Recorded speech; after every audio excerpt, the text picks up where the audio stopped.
they decided to kill her. My personal opinion, I think it's a very negative ending to a very positive storyline. I wish she'd have had a really happy ending for once, because, you know, there's so many sad endings. I would have liked to have got off and then to have gone on to university and studied and become a very successful girl, which she deserved to be. When Brookside buried Beth Jordache, soap summer of lesbian love came to a sorry end. Gone, but not forgotten. Lesbian, heroine and survivor, she was all of those. Yet, finally, Beth became the victim of the oldest lesbian cliché in the book. Lonely, tragic, and in this case, dead.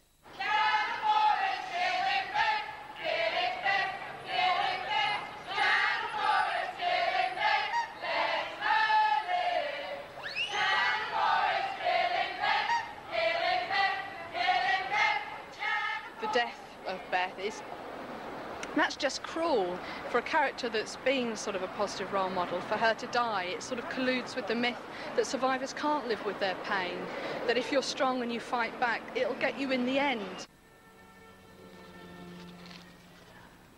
I think that it's typical that a survivor should not be seen to survive in the end, but be seen as a victim of all that's happened to her, and not as someone who's come through that.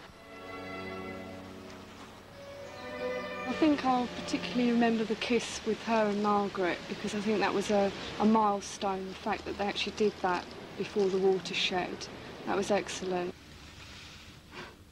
It was really, really horny. I wet my pants, basically.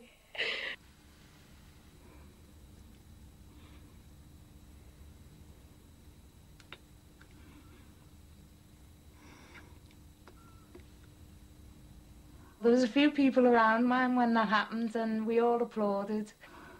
Well, we haven't been struck by lightning yet. Well, that was it. That was the kiss. For me, it was like the national lottery. You know, you're really keyed up and excited to watch it, but then it feels a bit disappointing. But nevertheless, it was a turning point for lesbians. Two women kissed on primetime British television, and history was made, and a phenomenon was born. Brookside became Bethside, and not just for the press.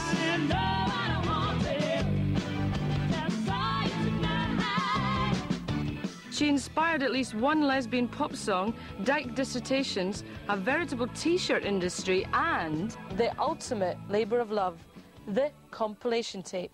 We're talking 4 hours of Beth Jordache. Let's take a look. Looks like you're playing around pretending to be something you're not because you're scared of getting involved with another man. Why don't you use the right word, Mum?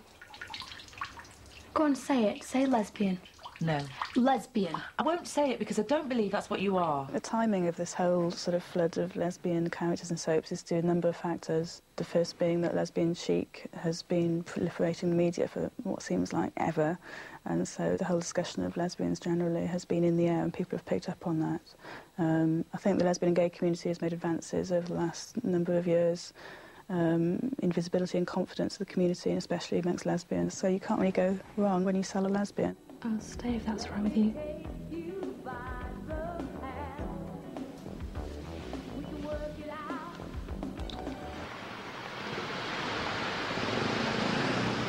As the lesbian thing came in, there was much more interest from different sides of the media, like, you know, a lot more magazines and the music magazines like Enemy and Melody Maker, and there was all that kind of thing, which was, it was kind of cult and cool and in, you know, that kind of cred thing as well. And Beth became cred because it was cred to be a lesbian.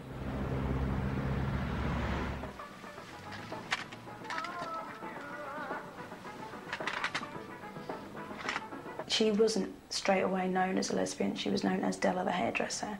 And even though I did know she was going to be a lesbian, I didn't sort of like think, all right, how should I play this differently? You know, she was a person first. Right then, it's our last day, so as a closing down special, you can have whatever you want for a £5. You said that to me last night and all.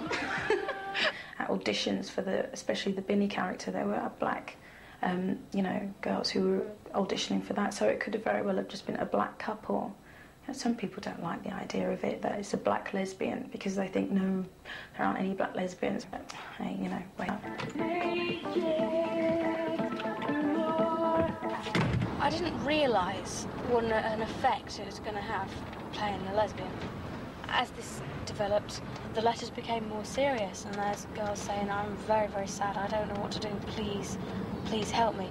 And then others, but the thing is, most of it has been positive. They've all been saying to me, well done, it's about time this happened, and I feel really proud to be gay. I think it's really cool, and it's good. Beth Jordache is incredibly important as a figure who has opened up lots of elements in debates about lesbian sexuality and what can be depicted on television, and actually allowing lots of lesbians to actually look at ourselves, be more open about who we are, for younger women to actually start thinking more clearly about sexuality.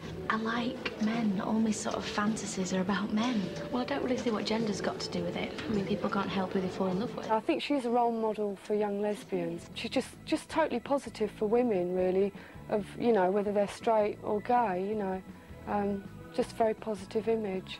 Very 90s woman. In the 70s, you didn't talk to anyone about your sexuality because, you know, you were queer, you were abnormal, and because you didn't want to appear to be, you just never spoke to anyone about it. Whereas today, because it's spoken of in the soap, then, you know, it's normal being gay now. It didn't feel wrong kissing you. It sort of felt all right. This is a table, a set of tables that I was given, 50s tables, and they were really quite boring to look at. And I just decided to cover them with this image. I just think it's excellent. I've been covering all sorts of things with it. It's powerful because it's challenged everybody, you know, it's challenged all the other soap makers. She was the one that everybody picked up on as that, like, the lesbian character, and she's kind of gathered an iconic status as such, like the lesbian character in soaps, and I'm sure she'll go down in the history books.